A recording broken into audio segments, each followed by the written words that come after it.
오늘 주신 말씀을 통하여 너의 행복을 위하여 라는 제목입니다.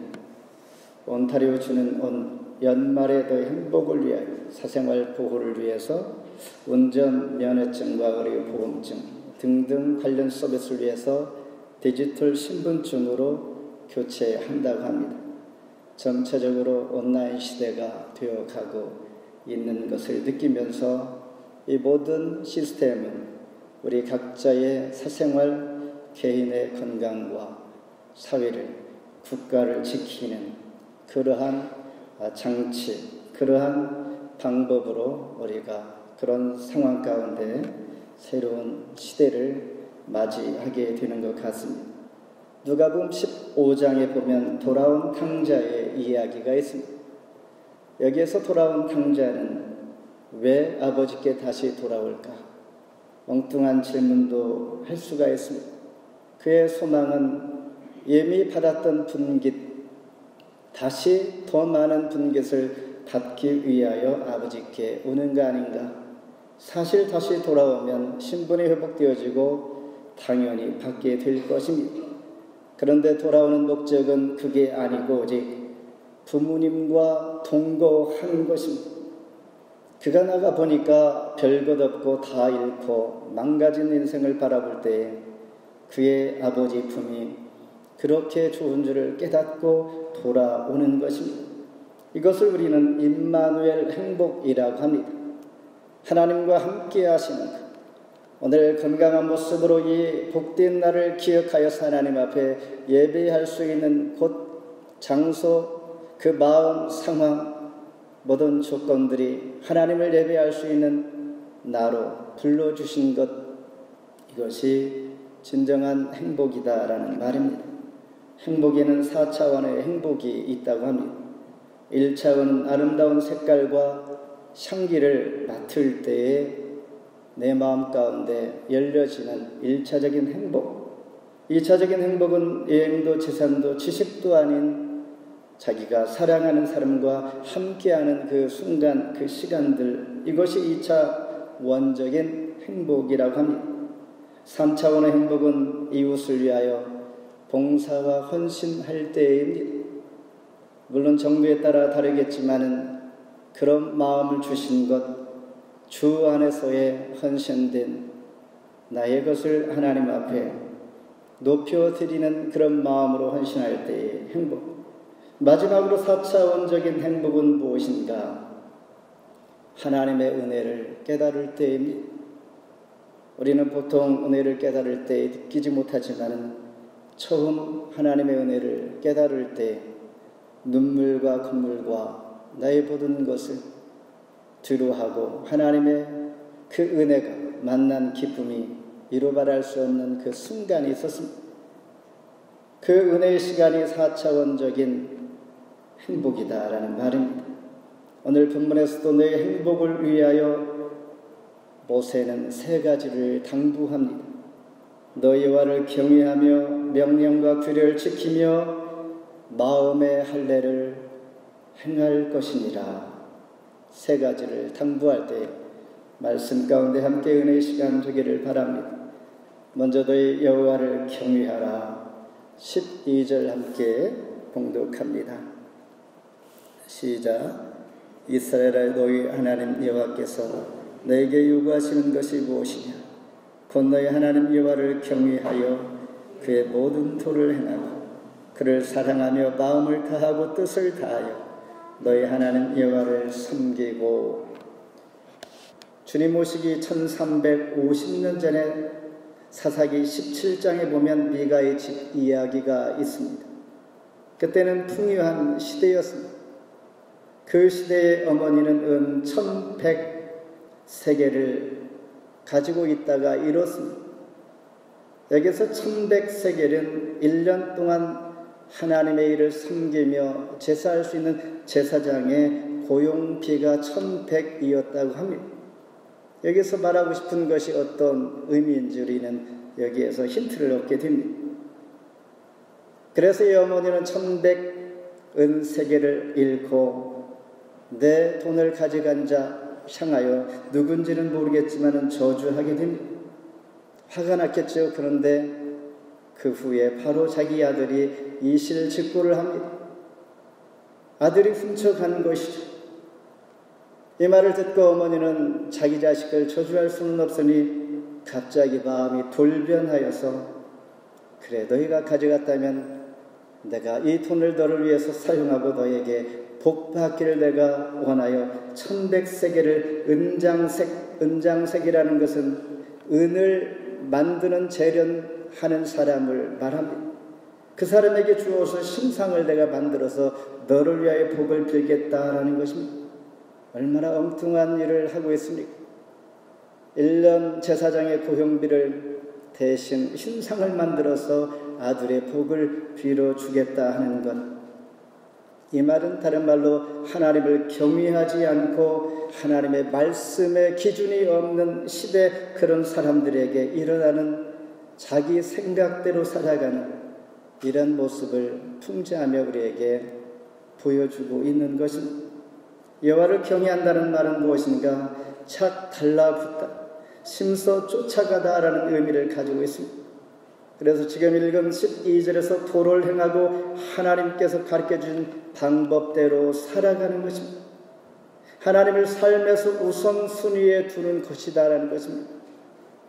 그리고 뜻을 다하여 전인격적으로 하나님을 사랑하고 경외한다라면 창세기 2장 7절에서 하나님께서 흙으로 사람을 지으시고 생기를 그에 불어 넣었을 때 생명이 된지라, 이 생명과 같은 의미가 바로 뜻을 다하여 하나님을 섬기는 것. 하나님께서 우리에게 주신 생명처럼 여기면서 이런 전인격적인 마음으로 하나님을 섬기고, 하나님은 나의 모든 것에 모든 것이 되시고 나의 생명과 같은 분이야라고 그런 마음으로 고백하며 섬기고 하나님을 하나님답게 여기는 것이 경외하는 것이다 라는 뜻입니다. 이렇게 요구가 많이 있습니다. 하나님을 경외하라. 그런데 많은 것 같은데 단 한 가지 이것뿐입니다. 하나님을 하나님으로 알고 섬기는 것. 내가 섬기는 그분이 정말 하나님인가? 우리가 살아가는 이 시대는 웬만한 사람들은 다 하나님을 믿는다고 합니다. 그가 믿는 하나님은 어떤 하나님인가? 여기 계신 저와 여러분 분명히 해야 합니다. 우리가 믿는 하나님 갓, 그분은 삼위일체 하나님 되시고 독생자 예수 그리스도 메시아로 우리에게 오신 그분이 나의 죄를 대신하여 십자가에 달려 돌아가신 그분을 믿을 때에 우리는 부활의 생명으로, 부활의 첫 열매가 되시며 아담 이후로 생명이 되시는 분, 그분을 믿는 그 하나님과 바로 우리가 믿는 하나님이라는 것입니다. 요구가 많으나 오직 이것뿐, 하나님을 하나님으로 알고 섬기는 것. 이 10절에 보면 너희 하나님 여호와를 경외하여 그를 섬기며 그에게 의지하고 그의 이름으로 맹세하라. 이와 같이 미가의 집 이야기처럼 여호수아가 가나안 정복을 마치고 죽은 지 40년이 되는 그때였습니다. 여호수아가 죽은 후에 이렇게 빨리 타락할 줄은 몰랐던 것입니다. 때는 풍요하다고 그랬습니다. 풍요가 그 사람의 신앙을 지켜 주기는커녕 우상 숭배와 윤리적으로 너무나 타락한 것을 보게 되는 것입니다. 나의 가장 자랑하는 것, 나의 가장 장점 좋은 것이 나의 가장 큰 단점과 어려움을 만나게 할 수 있다는 것을 보여주면서 전심으로 하나님을 경외하는 것, 이것이 가장 좋은 길이요 가장 행복한 것이다 라는 것입니다. 하나님을 경외하는 것 결국 요구가 아니라 하나님은 나를 지켜주는 유일한 길이다 라는 말입니다. 두 번째는 명령과 규례를 지키라. 13절 같이 읽습니다. 내가 오늘 너의 행복을 위하여 너의 명령하는 여호와의 명령과 규례를 지킬 것이 아니냐. 한 남자아이가 청소년이 부모의 잔소리를 싫어서 가출하게 됩니다.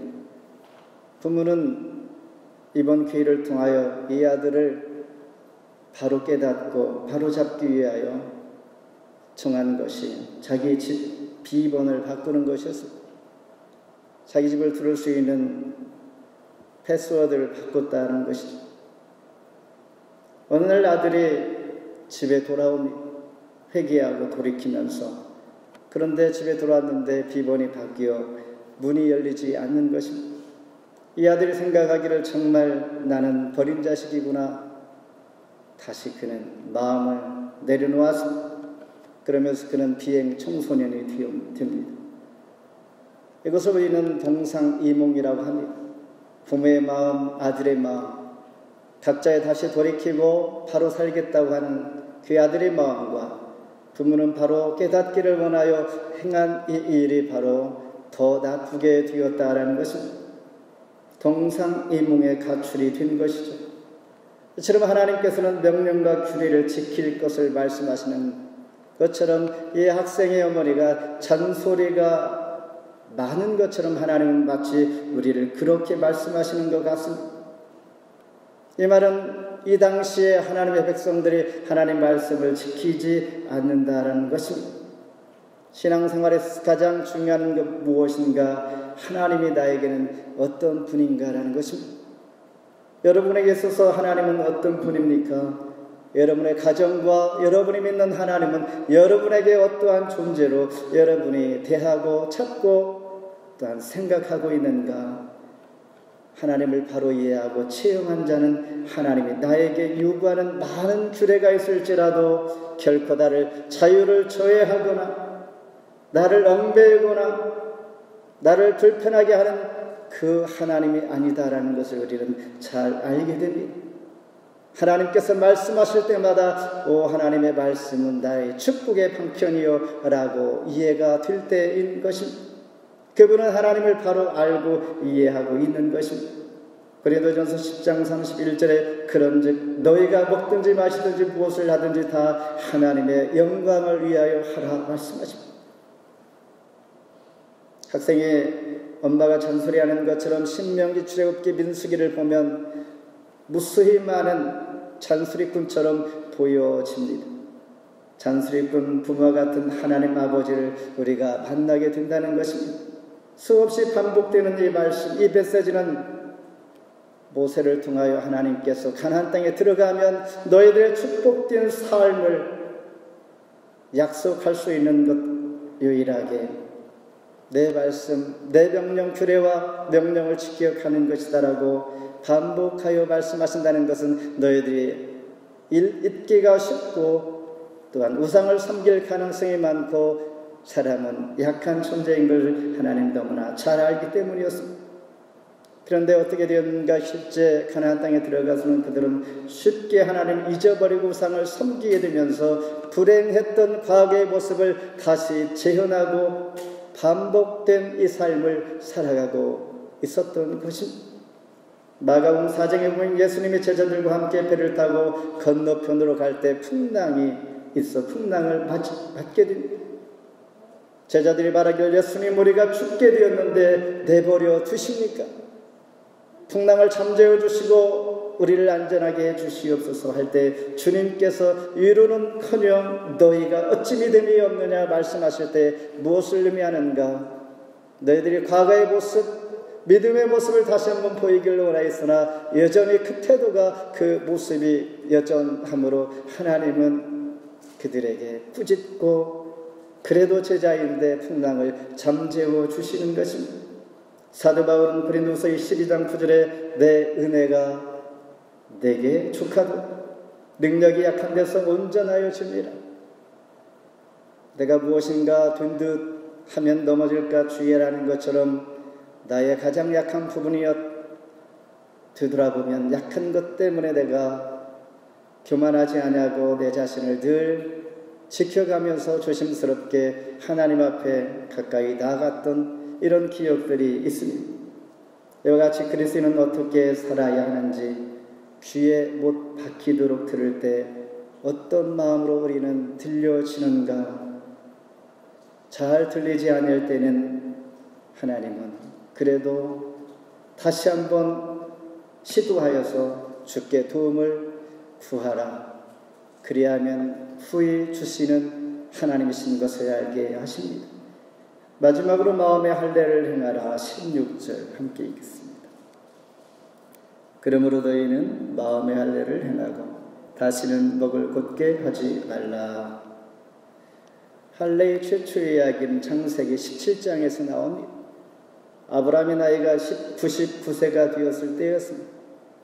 그가 86세에 이스마엘을 낳았기 때문에 이제 13살이 되었던 때였습니다. 하나님께서 약속한 아들 이삭이 아직 낳지는 않았지만 이스마엘로 만족하고 있을 때 하나님께서 명령하시죠. 창세기 17장 11절에 너희는 포피를 베어라. 나와 너희 사이 언약의 표징이니라. 그때에 잠시 믿음을 잃고 있을 때에 다시 리마인드해 주는 이 말씀 가운데 하나님은 언약의 표징으로 할례를 하게 하십니다. 할례라는 것은 아기가 태어나면 8일째에 생사를 잘라내는 것인데 오늘 본문 말씀에서는 마음의 할례를 하라 이렇게 말씀하십니다. 마음의 할례는 무엇인가? 생명의 근원 되시는 하나님께서 지으신 마음을 새롭게 하여 잘라내는 것처럼 우리의 인본적인 생각과 불신의 모습과 하나님답지 하나님 백성답지 못한 생각들이 우리 마음속에 일어날 때 이것을 잘라내는 것이 마음의 할례입니다. 육체의 할례는 고통스럽지만 한 번으로 끝납니다. 그러나 마음의 할례는 순간순간 오늘도 내일도 어제도 지금도 순간순간 내 마음 가운데 일어나는 불신의 것들과 인본적인 것들, 믿음 없는 소리와 그런 마음들이 일어날 때마다 순간순간 잘라내는 것이 마음의 할례인 것입니다. 이스마엘의 요소를 잘라내는 것이 바로 모세에게 아브라함에게서 할례였던 것처럼 이런 마음으로 살아가는 것입니다. 진정한 아브라함은 할례를 받은 후에 믿음의 세계에 들어갈 수가 있었던 것처럼 그런 마음의 할례를 통하여 하나님의 세계로 깊이 들어가게 되는 것이요 하나님과 교제가 온전히 이루어지는 것입니다. 그러면서 지금 읽은 것 16절처럼 목을 곧게 하지 말라. 왜냐하면 교만의 뿌리가 바로 곧게 하는 것. 아담과 하와가 선악과를 먹은 후에 교만이 들어가 그러한 결단을 하게 된 것처럼 바벨탑 사건도 그렇고 금송아지 사건도 그리고 민수기 16장에서 고라와 다단과 아비람의 반역 사건이 바로 이런 것이었는데 모세는 신명기 11장 6절에서 이렇게 말씀하십니다. 르벤 자손 엘리압의 아들 다단과 아비람에게 하신 일곱 땅에 입을 벌려서 그들과 그들의 가족 그들의 장막과 그들을 따른 온 이스라엘 한가운데에서 모든 것을 삼키게 하신 일이라. 250명의 지휘관과 탕을 지어서 모세와 아론을 대적할 때에 하나님께서 그 행동이 바로 목이 곧은 행동이다. 그러면서 250명의 지휘관을 모두 불을 태웁니다. 그리고 땅이 갈라져서 함께 합력하여 대적했던 그들을 하나님께서 연병으로 죽게 하는 것입니다. 그때 죽은 자가 14,700명이다 라고 성경에서 말하고 있는 것입니다. 이와 같이 나의 행복을 위하여 하나님의 백성들에게 말씀을 잊지 말라 말씀하시고 반복하여 잔소리처럼 하고 있다는 것입니다. 너무나 잘 잊고 우상을 섬기고 말씀에 쉽게 이해하지 못하고 잊어버리는 백성들을 향하여 하나님은 모세를 통하여 무엇을 주시는가? 돌판의 말씀을 계명을 적어 주십니다. 그리고 모세는 이스라엘 백성들을 향하여 마음판에 새길 수 있도록 마음의 할례를 받는 것이 너희에게 진정한 행복이다 말씀하십니다. 오늘도 저와 여러분 마음 가운데 말씀들이 새겨지기를 원합니다. 마치 돌판에 하나님의 계명 말씀이 새겨지는 것처럼 반복된 경건의 훈련을 통하여 하나님의 사람으로 나를 말씀이 지배할 수 있도록 마음의 할례가 지금도 이루어지기를 바라며 말씀을 맺습니다. 광야 생활을 마치면서 큰 민족과 나라를 이제 이루면서 모세는 이스라엘 백성들과 함께 가나안 땅에 들어가 행복하게 살 수 있는 약속을 성취할 수 있는 그런 시점에 와 있습니다. 그러나 여전히 모압 평지에서 가나안 땅을 바라볼 수밖에 없었던 그 상황에 이제 캠프를 치고 40년 동안의 광야 생활을 돌이키면서 세컨 제너레이션을 향하여 이 말씀을 다시 반복하여 리마인드 시켜주고 있는 말씀이 오늘 말씀입니다. 그러니 모세의 입장에서는 얼마나 감회가 새롭겠는가. 그들을 향하여 말씀하십니다. 정복 전쟁에 대한 준비, 전략, 어떻게 하면 정복하여 쟁취할 수 있을까? 전략도 준비할 무기도 말씀하시지 아니하고 그들을 향하여 주시는 말씀이 하나님을 경외하라, 명령과 규례를 지키라, 마음의 할례를 하는 것이다. 이 말씀을 하시는 것입니다. 나에게 있어서 사회적인 세상적인 승리와 성공이 무엇인가? 그에 대처하는 방법들이 무수히 많겠지만 오늘 우리가 세상에 나가고 사회생활을 시작하고 학교에 가고 새 해를 맞이하며 새롭게 새 마음으로 출발하는 모든 새로운 환경 속에 우리가 나가야 할 가장 중요한 준비는 내 스스로를 지킬 수 있는 하나님을 경외하는 것, 이 말은 하나님을 하나님으로 알고 섬기는 것, 명령과 규례를 지키는 것, 잔소리 같으나 이것이 축복의 방편이오라고 인정하는 마음의 할례를 하는 것, 매 순간마다 마음속에 불신함과 인본적인 요소들을 내가 잘라내는 이 작업이 우리를 놔두게 하고, 내가 놔둔 것, 은혜인 것, 약한 것이 바로 강함이다 사도 바울이 고백하는 그것이 바로 저와 여러분의 고백이 되기를 주의 이름으로 축원합니다. 하나님이 가르쳐주는 삶의 방법 따라가는 것 가장 행복한 길임을 이 시간 마음으로 인정하며 또한 동의하며 예레미야 29장 11절에 다 이와 같이 말하노라. 너희를 향한 나의 생각은 내가 하나님 재앙이 아니라 곧 평안이요 장래 너희에게 소망을 주려 하는 생각이라. 아멘. 하나님 감사합니다. 오늘도 우리